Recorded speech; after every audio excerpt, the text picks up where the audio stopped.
Olá, bom dia. Pesquisadores da UFMG estão recrutando jovens com idades entre 15 e 19 anos para uma pesquisa sobre a profilaxia e pré-exposição ao vírus HIV.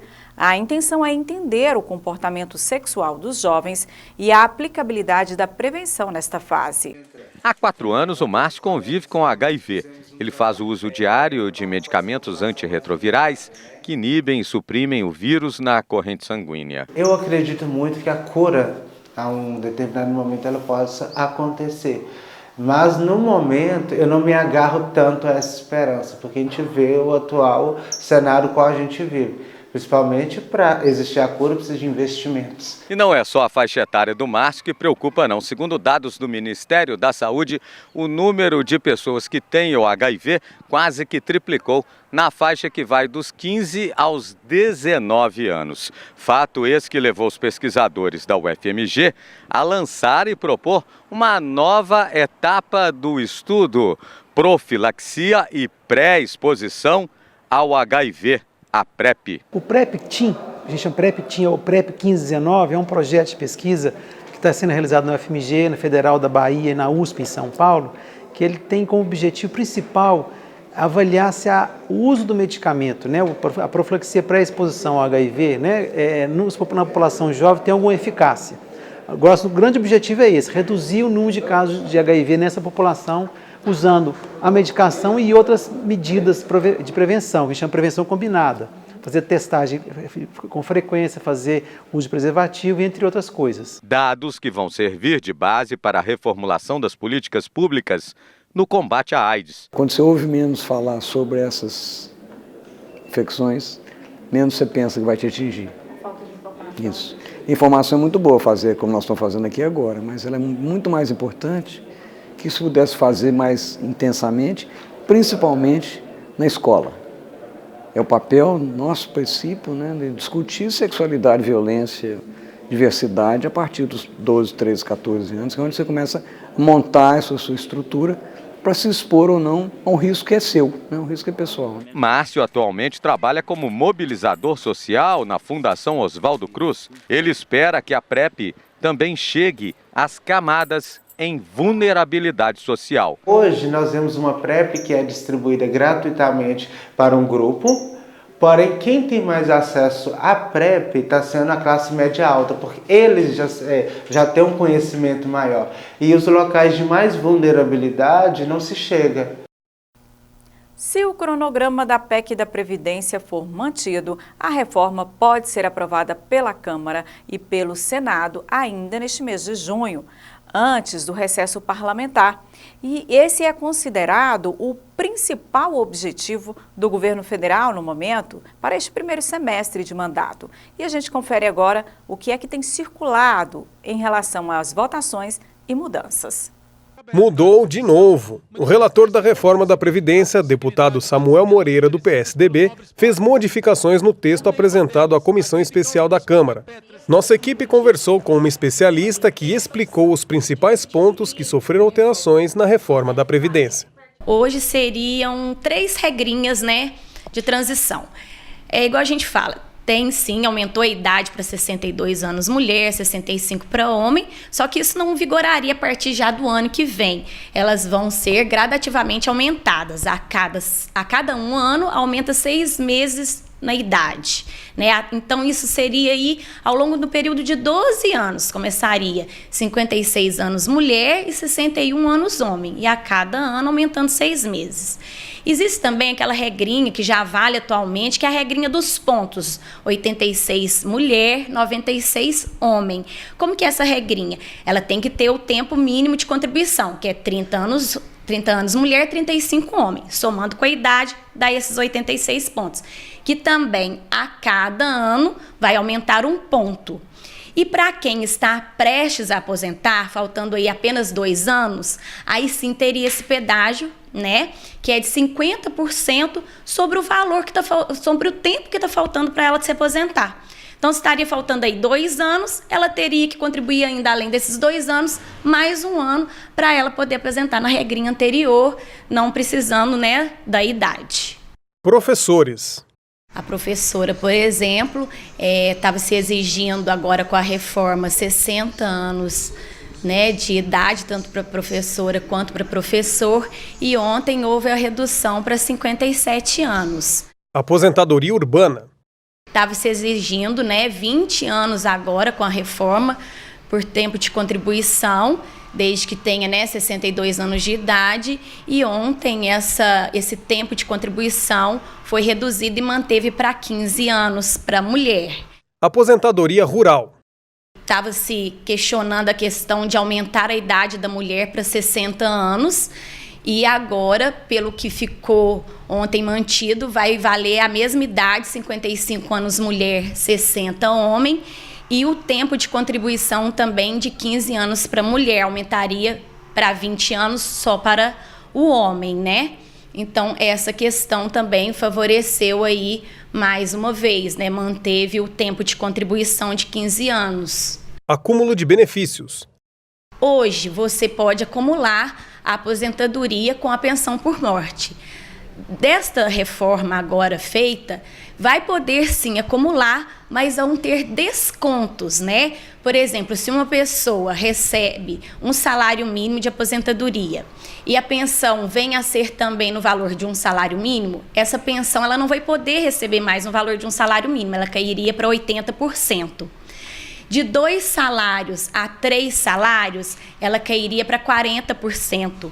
De 3 salários para 4, ela cairia para 20%. E, por exemplo, uma pessoa que recebesse acima de 4 salários mínimos, ela iria não poder receber, entendeu? Ela ia optar só pela mais vantajosa.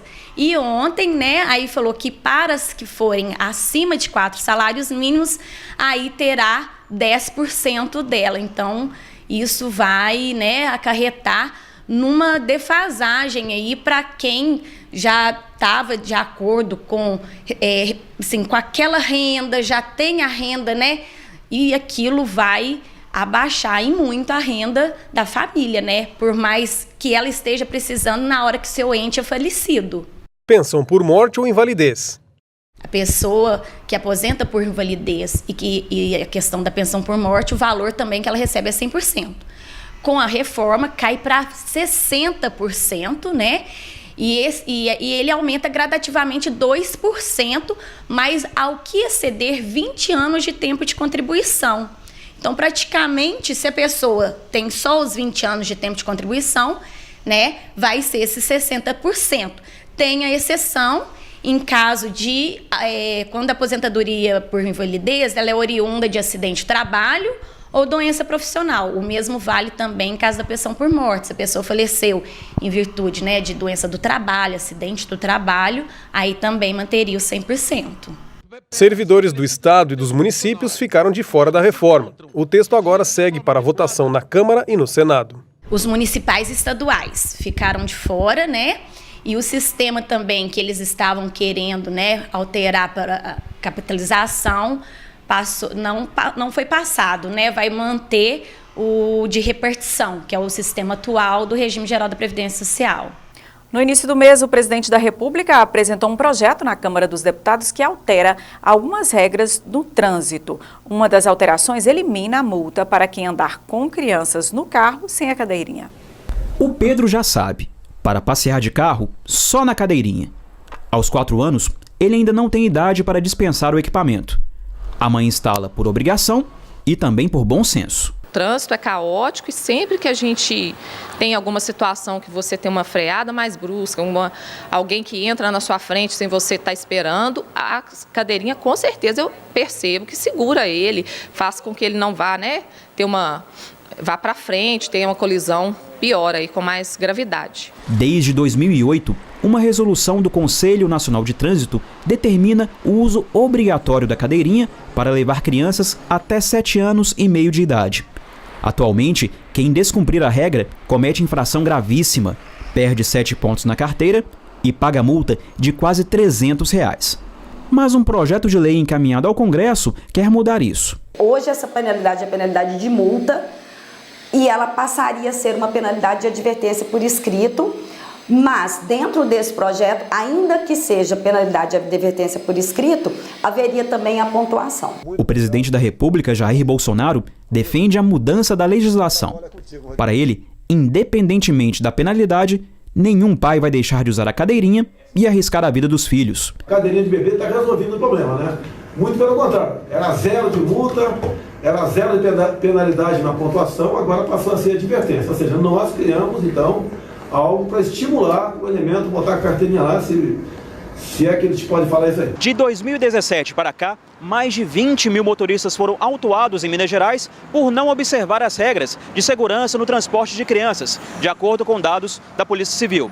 Além disso, um estudo da USP mostra que 47% dos motoristas simplesmente deixam de lado a cadeirinha. De acordo com estudos internacionais, a cadeira diminuiu em 70% as mortes de crianças em acidentes de carro. Para a advogada especialista em trânsito, o caráter educativo da advertência não é a melhor forma de evitar mortes. A Organização Mundial de Saúde tem vários estudos e documentos respectivos a eles que comprovaram que a legislação punitiva e severa para que a segurança efetiva seja alcançada, funciona muito mais do que apenas a educação propriamente dita. O especialista em trânsito lembra que a multa foi necessária para o uso em massa do cinto de segurança, obrigatório desde 1997. Infelizmente, você tem que obrigar as pessoas a cuidarem da própria vida e das vidas de terceiros.